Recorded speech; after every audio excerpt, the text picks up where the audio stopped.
Hi, it's me again here on part number 2 of trauma and student development. The first part, I talked about safety and relationships. And let me see if I can move over here to some more slides. I'm going to finish up with regulation and how students relate to others. So, science makes it clear that exposure to early adversity affects the developing brains and bodies of children. It inhibits the prefrontal cortex, which is needed for executive function. And that's by Dr. Harris and her YouTube TED Talk. And so for me, what this means is that we know that if students don't feel safe and they don't have that good connection, that their prefrontal cortex or their executive functioning skills could be damaged. So these are things like working memory, mental flexibility, and self-control. And so when we talk about self-regulation, we know that students that have adversity are coming into school with less skills than they probably should. And it's important that we as educators, again, in the elementary setting, give students work on those skills. And again, if we give students that environment of safety, right, and then we are able to approach them as it's a skill deficit and build that relationship, we're then able to help grow and help students kind of get to that prefrontal cortex and navigate and build skills for self-control and self-regulation.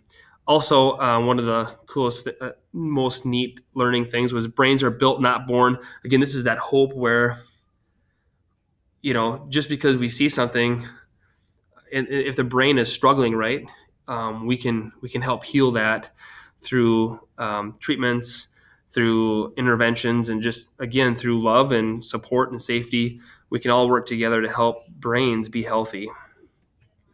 So now one of the last slides here is the brain, adversity, and relating to others. This kind of goes hands in hand. This is talking a little bit more about theory of um, why am I like blanking out here? Um, hmm. Yeah. Why am I thinking it's theory of memory? But anyway, theory of the mind. There it is. Theory of the mind. So here on the quote, it says, how young children develop theory of mind. Well, we know that theory of mind, again, is more of that prefrontal cortex. So again, if their safety is not there, if their stress response systems are high, students are going to have a hard time relating to others. In this article here, again, which I'll reference, one of the things that stood out to me is here are things that students will struggle with without a good theory of mind. Understanding why people do what they do. And the one I really like to focus on, one of the last ones is making friends. So again, we see that students that have adversity, that have that stress response system, aren't able to work on executive function skills, struggle with theory of mind. And this is really impacting not only their academic learning, but also their friendships, which are very vital in life. We need each other. We need to connect to people. So, in conclusion, my key learnings, if I take the brain neuroscience studies, if I take the studies of the brain and now I reflect on them, I'm able to see what I need to do to help more students, especially students who struggle with adversity. Students have these internal emotions. They're coming to school with a lot of stress and a lot of just heaviness, right? And with that heaviness and that stress and those feelings, they show these outside behaviors that really aren't acceptable in the sense of they're not going to be successful behaviors for their future.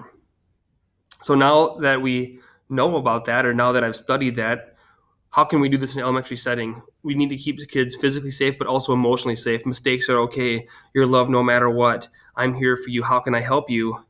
I see you're struggling. What can I do? We need to connect with students, and after they feel safe, we need to make sure that we understand that they have skill deficits and that we're here for them. Again, love no matter what.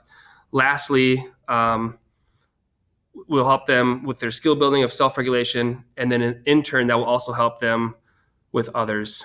Here are the references that I used for this final project. I have 2 pages here. A lot of great references. I appreciate everything. Thank you for everything you've done, Professor Noble.